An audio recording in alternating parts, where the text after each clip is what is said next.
अब आगे।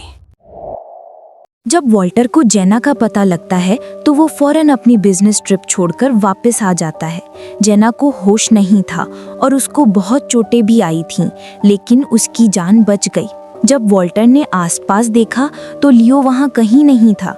जब उसने नर्सेज और डॉक्टर से लियो के बारे में पूछा तो उन्होंने कहा कि जिस जगह पर एक्सीडेंट हुआ था वहाँ से सिर्फ जेना मिली है।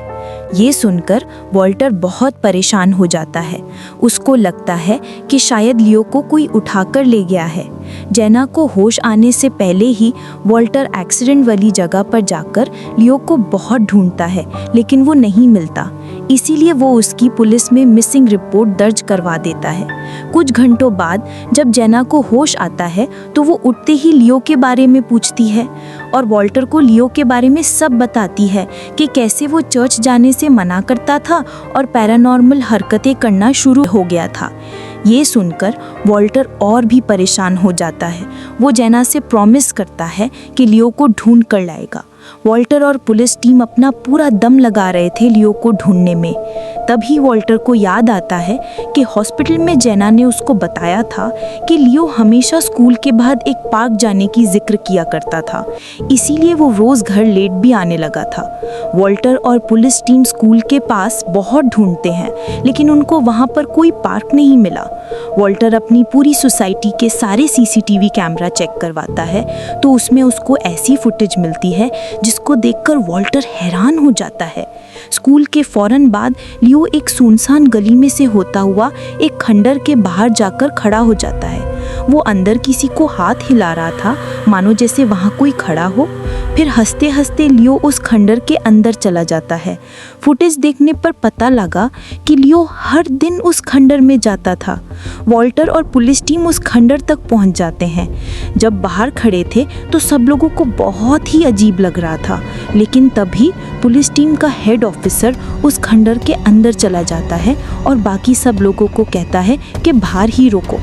उसके अंदर जाने के थोड़ी देर बाद खंडर में से चीखने चिल्लाने की आवाज़ आने लगती है। बाकी सारे ऑफिसर्स जैसे ही अंदर जाने वाले होते हैं तो हेड ऑफिसर धीरे से अंदर से बाहर आता है।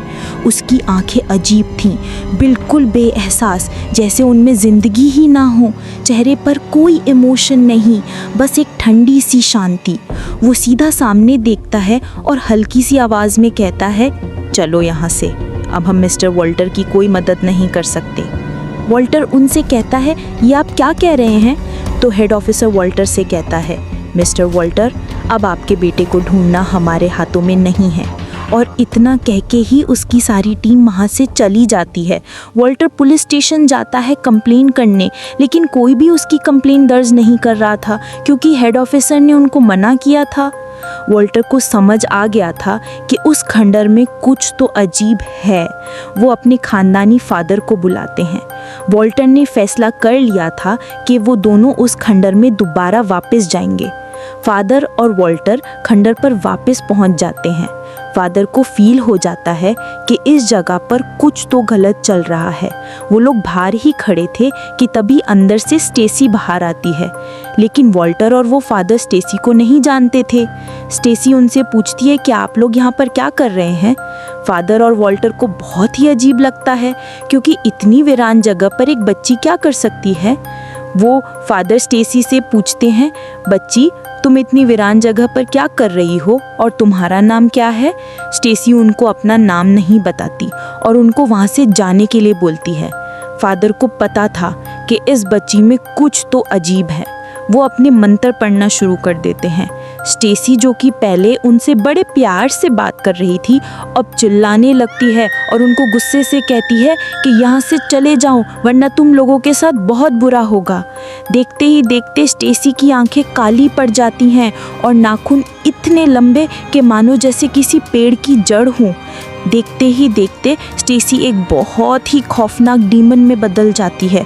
उसके सर पे लंबे लंबे नोकीले सींग बन जाते हैं। आसमान में काली घटा छा जाती है और मौसम अचानक से बिगड़ जाता है। फादर मंत्र पढ़ते पढ़ते अपने दोनों हाथ हवा में उठा देता है।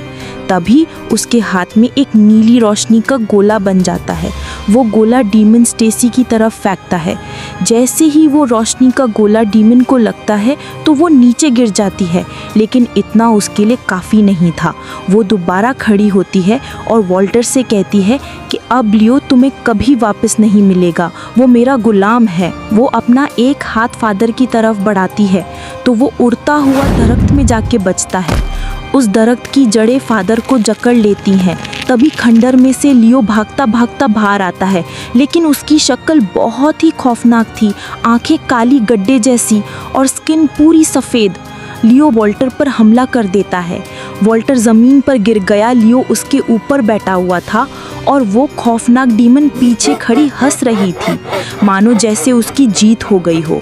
वॉल्टर को बहुत ही बेबस महसूस हो रहा था, क्योंकि वॉल्टर लियो से बहुत प्यार करता था और वो उनका इकलौता बच्चा था। इसीलिए वो चाहकर भी लियो पर हमला नहीं कर सकता था। फादर मुसलसल अपने मंत्र पढ़ रहे थे। तभी वॉल्टर को अपने अंदर एक अजीब सी शक्ति महसूस होती है, एक बहुत ही पॉजिटिव ताकत। वो लियो को दोनों हाथों से पकड़ता है और उठकर बैठ जाता है। वॉल्टर लियो के सर पे हाथ रखता है और लियो वहीं पर बेहोश हो जाता है। वॉल्टर उठ के खड़ा होता है और उसकी आंखों में एक अजीब सी रोशनी थी। डीमन स्टेसी हंसना बंद कर देती है और वॉल्टर को देखकर थोड़ा घबरा जाती है, लेकिन तभी वो अपने दोनों हाथ घुमाती है और उसके हाथ में आग का गोला बन जाता है, जो कि वो वॉल्टर की तरफ फेंक देती है। जैसे ही वो आग का गोला वॉल्टर के पास आता है तो वो एक इनविजिबल शील्ड से टकराकर वहीं ख़त्म हो जाता है।